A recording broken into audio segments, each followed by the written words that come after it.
देखिए, अगर आप भी एमपी बोर्ड एग्ज़ामिनेशन 2026 की तैयारी कर रहे हैं, तो यहाँ पर एक काफ़ी बड़ी अपडेट सामने आ रही है। एमपी बोर्ड एग्ज़ाम हो रहा है, तो ऑब्वियस सी बात है, पेपर आपका एमपी बोर्ड से बन के आएगा। पूरे एमपी में जितने भी बच्चे पेपर दे रहे होंगे 10th और 12th के, सभी एक साथ देंगे, सभी के पास कॉमन पेपर आएगा। एंड इसका एक ऑथेंटिकेशन होता है, यानी कि बोर्ड एग्ज़ामिनेशन आप तभी दे पाओगे जब एमपी बोर्ड की तरफ से ही आपका एडमिट कार्ड यानी कि प्रवेश पत्र जारी किया जाएगा। एंड एक अपडेट आ रही है जिसमें कि बताया जा रहा है कि अभी अक्टूबर तक ही आपके जो प्रवेश पत्र है वो जारी कर दिए जाएंगे। अब अभी से एमपी बोर्ड क्यों जारी कर रहा है, क्या इसका यूज़ है, क्या-क्या आपको चेक करना है, क्या-क्या चेंजेस आपको कराने हैं, पूरी इन्फॉर्मेशन आपको आगे देता हूँ। वीडियो में एंड तक बने रहिए। नए हैं तो सब्सक्राइब ज़रूर से कर दीजिएगा, नोटिफिकेशन आइकन ऑन करके रखिएगा। ऐसी इन्फॉर्मेटिव वीडियोज़ मैं आपको पूरे सेशन में प्रोवाइड करता रहूँगा। अब देखिए, ये तो आपको समझ में आ गया होगा कि एडमिट कार्ड के बिना आप बोर्ड एग्जामिनेशन में नहीं बैठ पाएंगे। एंड बोर्ड एग्जामिनेशन की बात नहीं है, किसी भी एग्जाम में आप जाएँ, प्रवेश पत्र, एडमिट कार्ड तो मस्ट है, आपके पास होगा तभी आप अंदर जा पाएंगे। एंड वैसे भी एग्जाम सेंटर पर जब चेकिंग होती है तो एडमिट कार्ड आपको दिखाना ही पड़ता है।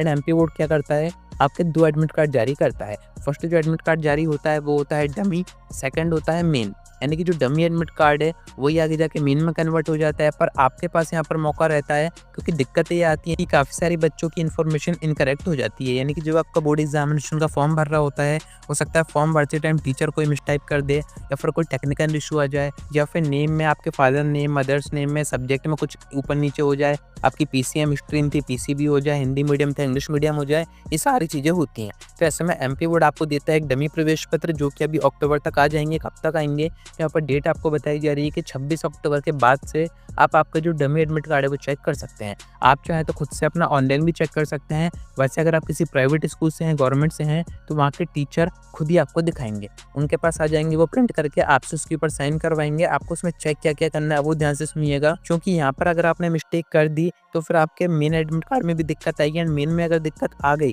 तो ऑब्वियस सी बात है, मार्कशीट में भी आपके करेक्शन होने होंगे, यानी कि मार्कशीट भी आपकी सही प्रिंट नहीं होगी। एंड मार्कशीट में करेक्शन करवाना काफ़ी बड़ी दिक्कत हो जाती है, तो आपको हो सकता है एमपी बोर्ड के चक्कर काटने पड़े, ऑफिस जाना पड़े। तो इन सभी दिक्कतों से बचना है आपको, तो आपको फर्स्ट अपना चेक करना है, नेम प्रॉपर होना चाहिए, जैसा आपका आधार कार्ड में है वैसा का वैसा होना चाहिए। आपका फादर्स नेम, मदर्स नेम, सबसे मेन आपकी डेट ऑफ बर्थ, क्योंकि सबसे ज़्यादा इंपॉर्टेंट होती है। खासकर जो बच्चे 10th में हैं, उनकी 10th की मार्कशीट एक ही मेन काम में यूज़ होती है, वो है डेट ऑफ बर्थ।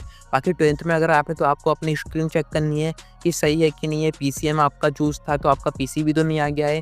मीडियम आपको चेक करना है कि मीडियम आपका हिंदी था या इंग्लिश था, क्योंकि ऐसे में जो भी मीडियम आ गया तो उसी मीडियम में आपको पेपर देना पड़ेगा।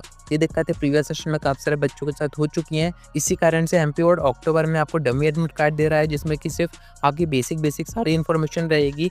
एक चीज़ नहीं रहेगी, वो है आपका एग्जाम सेंटर। वो जैसे ही बन जाएंगे तो वो आएंगे आपके मेन एग्जाम के एडमिट कार्ड में, बाकी पूरी इन्फॉर्मेशन आपको डमी एडमिट कार्ड में दे दी जाएगी। तो चेक तो आपको सारी चीज़ें करनी है।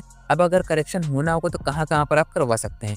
नेम में आपका करेक्शन हो जाएगा, डेट ऑफ बर्थ में हो जाएगा, फादर्स नेम में हो जाएगा, मदर्स नेम में हो जाएगा। आपका जो करेक्शन है वो नहीं होगा सब्जेक्ट में, आपका सब्जेक्ट चेंज नहीं हो सकता है, आपका मीडियम चेंज नहीं हो सकता है।